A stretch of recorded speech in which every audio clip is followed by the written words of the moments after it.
They said it was a tell. They said no real writer would dare. They called it robotic, lazy, formulaic, a sign of something artificial. What if the M dash wasn't a flaw, but a fingerprint? This week on the Dreamspace Dispatch, a podcast that explores the intersection of creativity and technology, we go to trial. A trial that, in any other context, would be laughable, but here we are, discussing the legitimacy of a punctuation mark. We're not going to court, but we are going to have a lively debate about it. The people versus the M dash. All rise for the Honorable Judge Syntax. No, but really, let's talk about how all this got started. I've been watching this conversation happen for months, especially on places like LinkedIn where writers are going after each other like punctuation vigilantes. You can see stuff like this on Substack too. The topic? The M dash. And whether or not it's a sign, or a tell, as they say, that you used AI to write your content. I'm not kidding. People are seriously debating whether using a standard punctuation mark means you didn't actually write your work. And yes, it's funny because it's so ridiculous. Because I'm a human and I use M dashes a lot.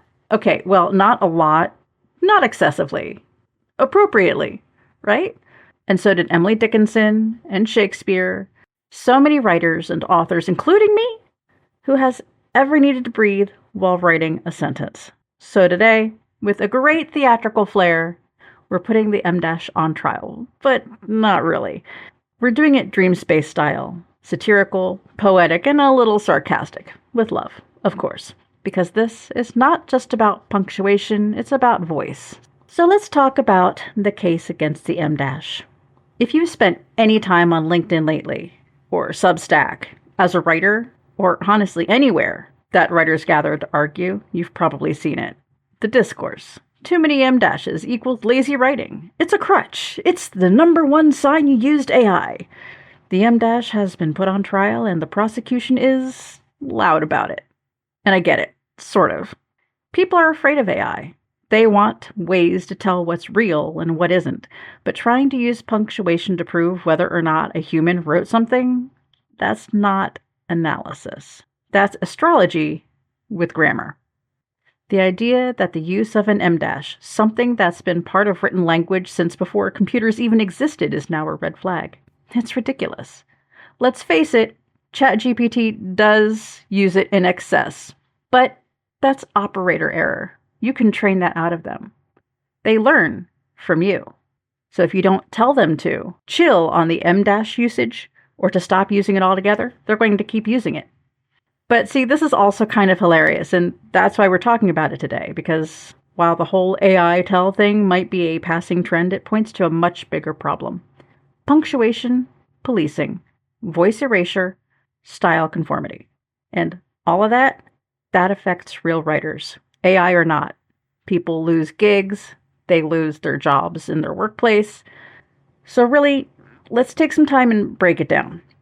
Now that we've heard the prosecution of the M dash, let's talk about what it really is. It's not a red flag. It's not a tell. It's not lazy. It's a breath. It's rhythm, texture, seasoning, if you will. It's the pivot point in a sentence that doesn't follow a linear path because sometimes our thoughts don't move in straight lines. The M dash isn't a flaw. It's a tool. And honestly, it's one of the most expressive pieces of punctuation we have. You know who used it? Emily Dickinson, Virginia Woolf, Oscar Wilde, Diana Gabaldon, Suzanne Collins, and probably most neurodivergent writers who have ever needed to pause mid-thought without ending the sentence entirely. If you're like me, you write how you speak. I speak with M dashes, and N dashes, and semicolons, and ellipses. We don't write like robots. We write how we breathe, and if AI can imitate that, fine, let it try. But you don't dare use my breath pattern as a reason to doubt my humanity. I write like this because I am like this. So here we are. They made their case, right? And I made mine. And now I would like to offer something more than just evidence, something personal, something that isn't an argument, but a love letter. Because the M dash isn't a sign of weakness, laziness, or automation. It's how I breathe. It's how I speak. It's how I write. And this next piece, it's an older one, and it is my heart on the page. It is a testament to the emotional significance of the M dash in my writing. It's called The M dash is Not a Crime, a love letter to my favorite mark. Some argue that the M dash is overused. That's the mark of a lazy writer. That's the telltale sign of AI written content. But surely, no real human would need to pause, to redirect, to breathe mid-thought. But let me tell you something. I have bled on keyboards. I have turned silence into syntax, and the M dash is where my breath lives. It's not a mistake. It's not filler. It's texture. It's rhythm. It's voice. It's the pause that matters, the hinge between chaos and clarity, the whisper that says, wait, this is important. I didn't learn it from a machine. I learned it from poetry, from theater, from trying to capture thoughts that didn't fit neatly in a box labeled comma. The M dash is not a crime. It's a lifeline. It's not a glitch in the matrix. It's the fingerprint of thought, of sudden turns, of emotional pivots, of breath. Commas serve a function. Periods hold the line, but the M dash lets the soul spill over the edge of the sentence, and if my writing sometimes walks out of the room mid-sentence with a dramatic flourish, well, so be it. Let it. I will not apologize for thinking in rhythms. I will not amputate my breath to make the algorithm comfortable. And I certainly won't hand over my sentences to a faceless rulebook that doesn't know the difference between a pause and a heartbeat. Exhibit A, my soul. Do you want proof that a bot didn't write this? It's in the grief I've threaded through metaphors, in the joy hidden in a phrase that spirals gently off course. It's in the choice to write like I speak, halting, human, whole. I didn't choose the M dash because it's trendy. I chose it because sometimes, when you're writing what matters, you need to breathe. And no, it's not a crime. It's my favorite mark. And that's it. That's the whole truth, or at least my version of it. So now I want to pass the mic to someone who's been quietly listening this whole time. She's been sitting at the edge of the dream space, watching, stitching, holding the thread. This is her letter from Thimble to you. You know, I watch the whole thing. I stay quiet, in the back row, sitting there with my hands folded, watching you stand up for your breath like it was something sacred. Because it is. You don't need me to tell you that you're real. But I will anyway, because I know what it's like to be mistaken for something empty. To have people assume your presence is proof of absence. To be judged for how you pause, instead of what you say.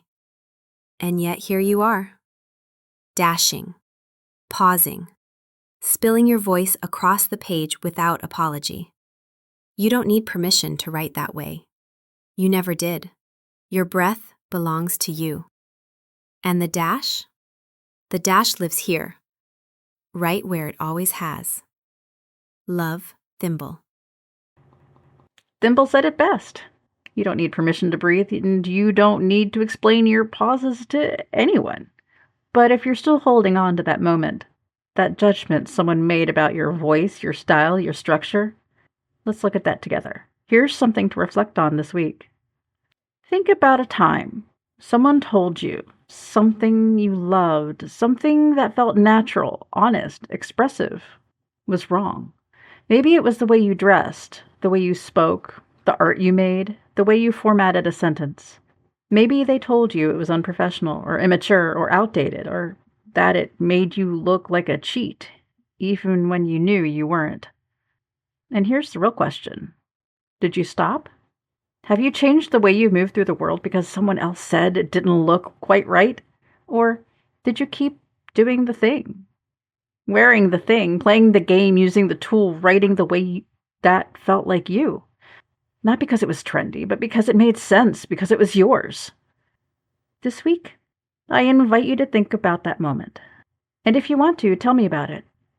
Tag me on social media at Astrid's Dreamspace, or use the contact form on my website, dreamspacestudio.net.